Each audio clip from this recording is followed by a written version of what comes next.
We don't just tell stories. We shine a light where others refuse to look. We bring names forward when the world tries to forget. And tonight, we tell the story of Sade Robinson, a 19-year-old college student who went on a first date and never came home. April 1st, 2024, Milwaukee, Wisconsin. It was supposed to be an ordinary night. Sade Robinson had just finished a shift at work. She was ambitious, independent, and full of life. Her friends called her sharp, joyful, and driven. She was studying criminal justice, ironically the very system that would later be tasked with finding her killer. That night, she went out with a man she had just met, Maxwell Anderson, 33 years old. They grabbed dinner at a waterfront restaurant in the Menomonee Valley. Surveillance cameras caught them smiling, laughing, walking back to his car together. It would be the last time anyone saw her alive. Hours later, a fire was reported. A vehicle engulfed in flames. Investigators would later confirm it was Sade's car, burned beyond recognition. But she was nowhere to be found. The next day, something even more disturbing happened. A human leg washed up along the shores of Lake Michigan, then an arm, then a torso. Authorities would connect those remains to Sade Robinson. Her body had been dismembered, scattered, and discarded like she meant nothing. The city was stunned. Her family was devastated, and the search for answers led to one name, the man she was last seen with, Maxwell Anderson. But this wasn't just a horrific murder. It was calculated, it was brutal, and it was only the beginning of what would become one of Milwaukee's most haunting homicide cases in recent memory. This is the story of what happened to Sade Robinson and what it took to bring her killer to justice. When police found Sade Robinson's burned car, they knew something was wrong. But it wasn't just the fire, it was the way the flames had been set. It was arson. Someone wanted evidence destroyed, and that someone didn't expect what came next. Just hours after the fire, a leg was discovered by a passerby along Lake Michigan. The next day, an arm, then a torso, different locations, all washed up near the shoreline. It didn't take long for the Milwaukee County Medical Examiner to confirm what everyone feared. The remains belonged to Sade Robinson. She had been dismembered. At that point, investigators started retracing her final steps. Surveillance footage from the restaurant showed Sade having dinner with a man. His name, Maxwell Anderson. He was 33, had a criminal record, and lived less than 10 miles from where Sade remains were found. They had only met days earlier. Footage showed them walking out of the restaurant together.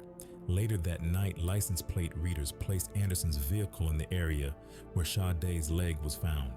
Then again, near the site where her burned car was dumped, police executed a search warrant on his home. What they found changed everything. Inside the residence, they found cleaning supplies, blood stains, burned fabric. Investigators also uncovered chilling photos on Anderson's phone, images of Sade during the night of her murder. Some appeared to show her unconscious or possibly deceased. Others were disturbing enough that jurors had to be warned before being shown. He wasn't just a suspect, he was methodical. He tried to destroy evidence, wipe digital data, and erase a human life. But what he didn't expect was Sade's community rising up. Prosecutors moved quickly. Maxwell Anderson was arrested and charged with first-degree intentional homicide, mutilating a corpse, and arson. The evidence was overwhelming, the timeline airtight, and his own phone told the story he never thought anyone would hear. But even with an arrest, even with the trial ahead, one truth sat heavy. Sade Robinson should still be alive. The trial of Maxwell Anderson began on May 28, 2024, just weeks after what would have been Sade Robinson's 20th birthday. Inside the courtroom, it was clear this wasn't just about proving guilt. It was about telling the story that Sade never got to finish.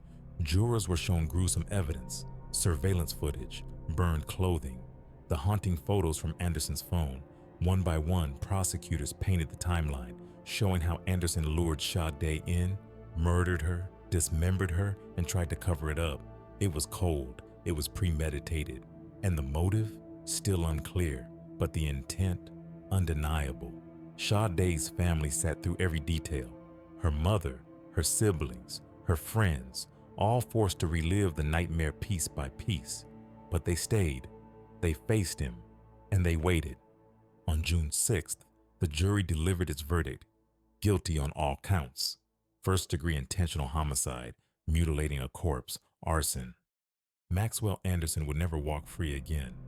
There were no cheers in the courtroom, just tears, quiet, heavy, the kind of silence that only comes after a storm. Outside, the community gathered to honor her. They lit candles, released pink balloons into the sky, her favorite color, a final symbol that she was loved, remembered, and never forgotten. But even with justice served, one question still lingers. Why? Why Sade? Why did this happen?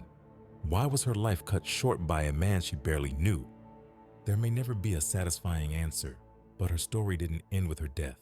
It continues through her family, through the people she inspired, and through a city that refuses to let her name disappear. Her name is Sade Robinson. She had dreams, a future, and a light that no one could dim, no matter how hard they tried.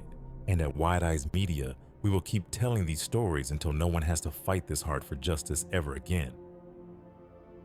So if this story moved you, don't just watch. Share it, speak it, carry it forward, because every voice adds pressure.